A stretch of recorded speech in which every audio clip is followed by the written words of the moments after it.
প্রিয় শিক্ষার্থী, বাংলা ব্যাকরণবিধি চ্যানেলে তোমাদেরকে আরও একবার স্বাগত। আজকে আরও একটা ক্লাস নিয়ে এলাম প্রতিবেদন রচনা নিয়ে। প্রথমে একটা ক্লাস ছিল প্রতিবেদন কিভাবে লিখবে এবং কেমন করে লিখবে, বিষয়টা কীরকম থাকবে, টাইটেল কি থাকবে, এবং একটা প্রতিবেদন লিখেও দেখিয়েছি। আমি ডেসক্রিপশানে লিঙ্ক দিয়ে দেবো, সেগুলো তোমরা দেখে নিতে পারো। আজকে ভাবলাম যে প্রতিবেদন নিয়ে আরও একটা ক্লাস হওয়া প্রয়োজন, কারণ একটা দুটো প্রতিবেদন দিয়ে তোমার পুরো ব্যাপারটা হয়তো ক্লিয়ার নাও হতে পারে। সেই জন্য মাধ্যমিকে এই প্রতিবেদন লেখাটা খুব সহজ এবং কিভাবে 5 নাম্বার ছাকা 5 নাম্বার কিভাবে তোমরা পাবে সেই নিয়েই আজকে আলোচনা করব, এবং এই নিয়ে একটা বর্তমান সময়োপযোগী একটা প্রতিবেদন নিয়েও আলোচনা করব। দেখো, আজকের বিষয় হচ্ছে প্রতিবেদন রচনা। তোমরা জানো মাধ্যমিক পরীক্ষায় এই প্রতিবেদন রচনা খুবই গুরুত্বপূর্ণ। যদি ভালো করে লিখতে পারো তাহলে কিন্তু 5 নম্বর অবশ্যই পাবে। এবার পরীক্ষকের উপর নির্ভর করছে, যিনি খাতা দেখবেন তার মনোপুত কীভাবে করা যায় সেই বিষয়গুলো নিয়েও আজকে আলোচনা করব। তো প্রথম দিন তো আমি দেখিয়েছি যে প্রতিবেদন কয়েকটা বিষয়ের উপর নির্ভর করে। সেই বিষয়গুলো আমি একটু সংক্ষেপে বলি। এই নির্মিতি চর্চার প্রতিবেদনটা এবং সংলাপ রচনা। সংলাপের ক্ষেত্রে অনেকে ভুলভ্রান্তি করে ফেলে যে এই লাইনটা লিখে ফেললাম, এই লাইনটা না লিখলেই চলতো, আবার কেটে দিলাম। এইটা প্রতিবেদনের ক্ষেত্রে কিন্তু হয় না।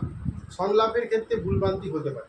তোমরা যদি মনে হয় যে সংলাপটা তুমি ভালো পারছো, সহজ হচ্ছে মনে হচ্ছে, তাহলে সংলাপও লিখতে পারো। আবার যদি মনে হচ্ছে যে প্রতিবেদনটা তোমার ক্ষেত্রে খুবই সুবিধাজনক, তাহলে প্রতিবেদনও কিন্তু লিখতে পারো। আমি তো সাজেস্ট করব তোমরা প্রতিবেদনটা লেখো, ঠিক আছে? দেখো, প্রতিবেদন কয়েকটা কথা যদি মাথায় রেখে দাও তাহলে প্রতিবেদনটা লেখা কোনো ব্যাপার না। খুব ভারী কথা শব্দ এখানে ব্যবহার করা যায় না বা প্রয়োজন নেই।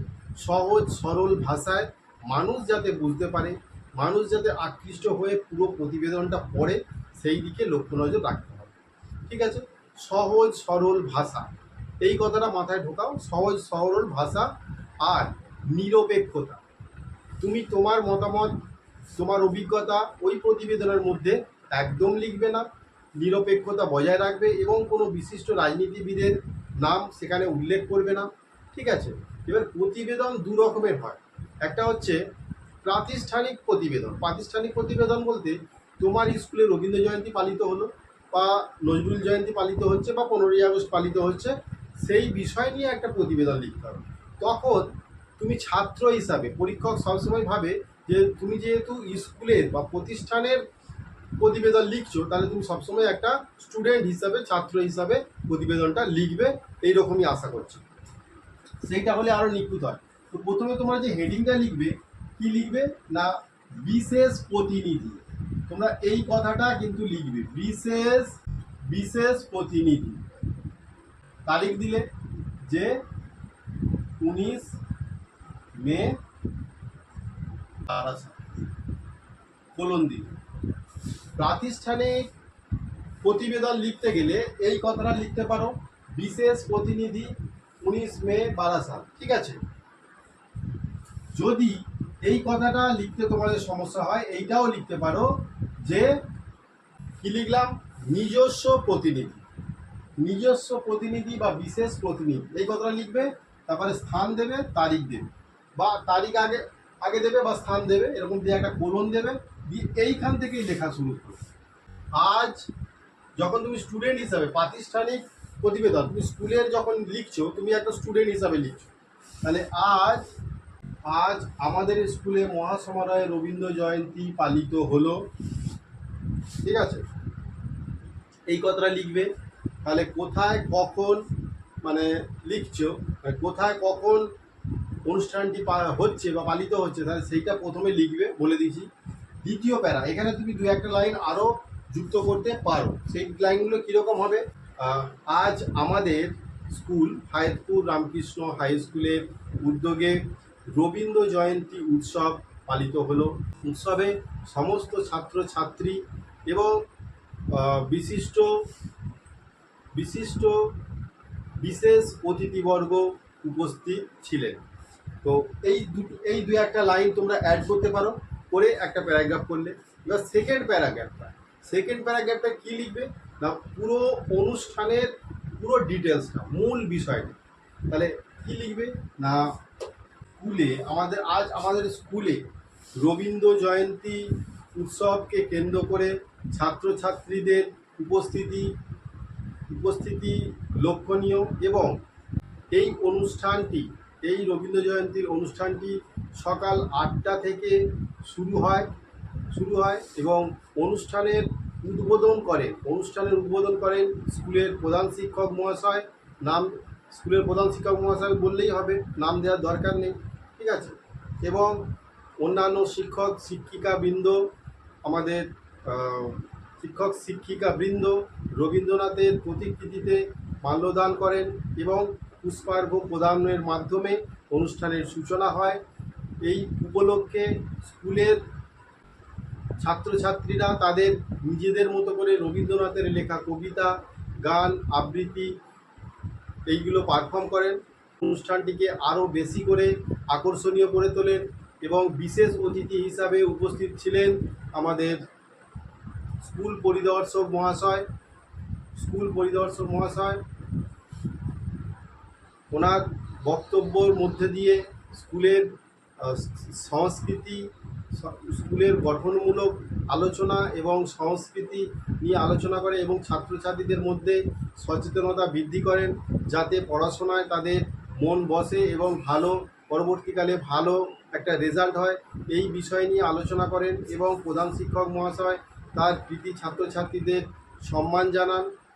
তো এইভাবে প্রথমে প্রতিবেদনটা পুরো ডিটেলসটা কী কী ঘটনা ঘটেছে এই পুরো ডিটেলসটা মাঝখানের প্যারাতে লেখার পর প্রতিক্রিয়াটা কী হবে, বিশিষ্ট কিছু স্থানীয় মানুষকে আমন্ত্রণ জানানো হয়েছিল।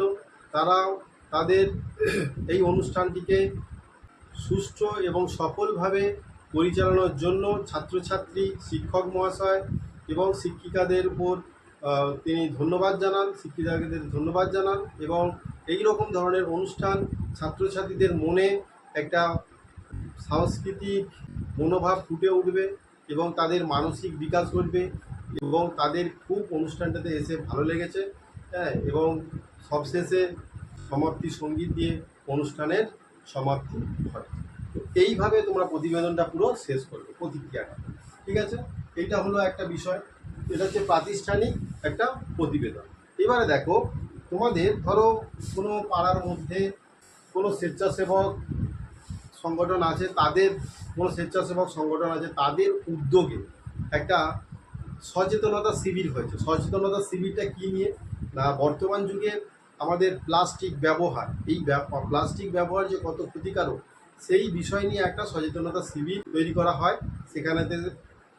তো এইটা কিভাবে লিখবে, ধরো এখানে তাহলে তুমি কি লিখবে, এখানে এই বিশেষ প্রতিনিধিটা তুমি কেটে দিতে পারো। তুমি এখানে নিজস্ব প্রতিনিধি বা নিজস্ব সংবাদদাতা, এই দুটো মধ্যে যে কোনো একটা লিখতে পারো, নিজস্ব প্রতিনিধি বা নিজস্ব সংবাদদাতা। তো এইটা আমি ঠিকানাটা একই রেখে দিচ্ছি, ঠিক আছে। তাহলে তোমরা এইভাবে লিখবে না, গতকাল অর্থাৎ 19শে মে গতকাল নেতাজি সংঘের পরিচালনায় প্লাস্টিক বর্জন করুন, পৃথিবী বাঁচান এই বিষয় নিয়ে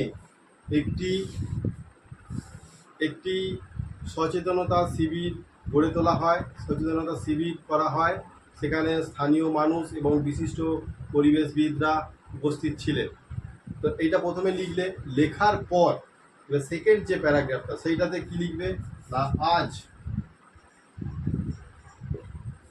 আজ সকাল 9টায় স্কুল এবং কলেজের ছাত্রছাত্রী এবং স্থানীয় মানুষজনদের উপস্থিতিতে সকাল 9টায় একটি প্লাস্টিক বর্জন করুন, দেশ বাঁচান বা পৃথিবী বাঁচান এই সংকল্প নিয়ে পরিক্রমা শুরু হয়।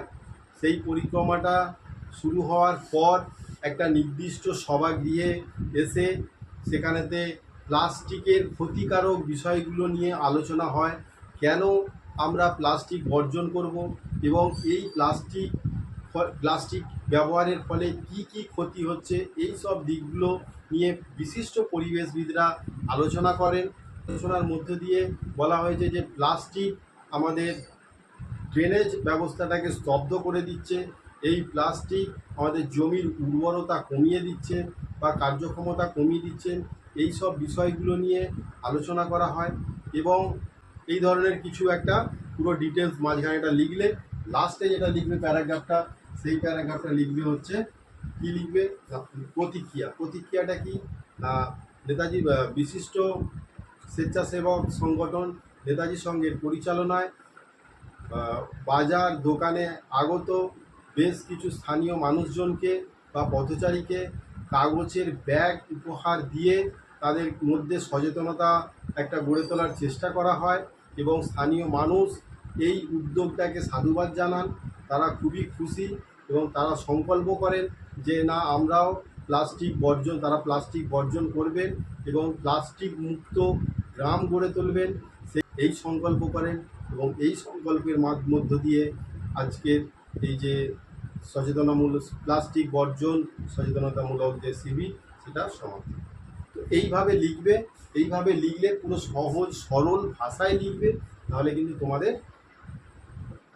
ম্যাক্সিমাম নাম্বারটা পাওয়ার চান্স আছে। যদি তোমাদের 5 নাম্বার থাকে, এই 5 নাম্বারের মধ্যে তুমি হয়তো 4.5 নাম্বার অবশ্যই পাবে বা 4 নাম্বার অবশ্যই পাবে, বা সেই রকম যদি পরীক্ষক হয় একদম স্পষ্ট কথা, তাহলে 5 নাম্বার অবশ্যই তুমি পাবে। তো এই ছিল প্রতিবেদন রচনার বিষয়। কারণ এই বিষয়গুলো মাধ্যমিকে বিশেষ করে আমাদের সমাজের ওপরে কোন কোন বিষয়গুলো নিয়ে, ক্ষতিকারক বিষয়গুলো নিয়ে বেশি মাথা ব্যথা হচ্ছে, সেই বিষয়গুলো নিয়ে কিন্তু মাধ্যমিকে প্রশ্ন আসে।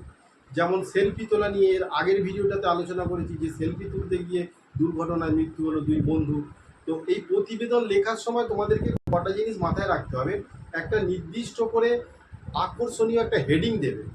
হেডিংটা দেওয়ার পর তারপরে তোমরা এইরকমভাবে নিজস্ব প্রতিনিধি বারাসাত 19 মে এরকম একটা করে তারিখ দিই। 19 মে লিখবে না, ঠিক আছে? সেটা দেবে না, শুধু 19 মে বা জুন এরকম যা লিখবে। তারপরে অ্যাড্রেসটা একটা লিখবে। লেখার পর তোমরা সেইখান থেকে কোলন দিয়েই কিন্তু শুরু করে দেবে, এখান থেকে কোলন দিয়েই শুরু করে দেবে, ঠিক আছে? প্রতিবেদনটা লিখবে। প্রথমে কি লিখবে, যে ঘটনাটা কোথায় ঘটেছিল, কখন ঘটেছিল, ঠিক আছে, এইটা লিখবে। আর দ্বিতীয় প্যারাগ্রাফে ঘটনাটা যে ঘটেছে তার পুরো নির্দিষ্ট পুরো ডিটেলসটা বর্ণনাটা ওখানে থাকবে। আর নিচের যে প্যারাগ্রাফটা থাকবে সেইটাতে থাকবে প্রতিক্রিয়াটা, সাধারণ মানুষের প্রতিক্রিয়া কী বা প্রশাসন এই তরফ থেকে প্রশাসন বা সাধারণ মানুষের প্রতিক্রিয়াটা কী বা এই ধরনের কিছু একটা থাকবে, ঠিক আছে? প্রতিবেদন রচনা করার সহজ পন্থা বা নাম্বার পাওয়ার একটা সহজ উপায়, যদি এইভাবে পড়াশোনা করতে চাও তাহলে নিয়মিত এই চ্যানেলটাতে লক্ষ্য রাখো, সাবস্ক্রাইব করে রাখতে পারো। কারণ এই ধরনের ভিডিও আমি প্রায় আপলোড করে থাকি, নোটিফিকেশানটা তোমার মোবাইলে চলে যাবে, পয়সা করি কোথাও কিচ্ছু কাটবে না। অনেকে ভয় পায় যে সাবস্ক্রাইব করলে পারে হয়তো পয়সা কেটে যেতে পারে, সেরকম কিচ্ছু ব্যাপার নয়, তোমরা নিশ্চিন্তে সাবস্ক্রাইব করতে পারো। আর ঘরে যদি কোনো ছোটো ছোটো ছেলে মেয়ে থাকে তাদেরকে এই গরমের সময় কিছু হালকা টি শার্ট কিনে দিতে পারো, বা তাদের পড়াশোনায় মন বসানোর জন্য কিছু স্টাডি মেটেরিয়ালস কিনে নিতে পারো, যেইগুলো 200 থেকে 500 টাকার মধ্যেই আসে এবং সেইগুলো অনলাইনে খুব সহজেই পেয়ে যাবে, অনলাইন থেকেও তোমরা নিয়ে নিতে পারো। এবং আমি ডেসক্রিপশানে কিছু লিঙ্ক দিয়ে দেবো, এখান থেকেও তোমরা পারচেস করতে পারো। চলো আজকের ভিডিওটা এই পর্যন্তই। থ্যাংক ইউ, ভালো থেকো সবাই, আবার আসছি পরের।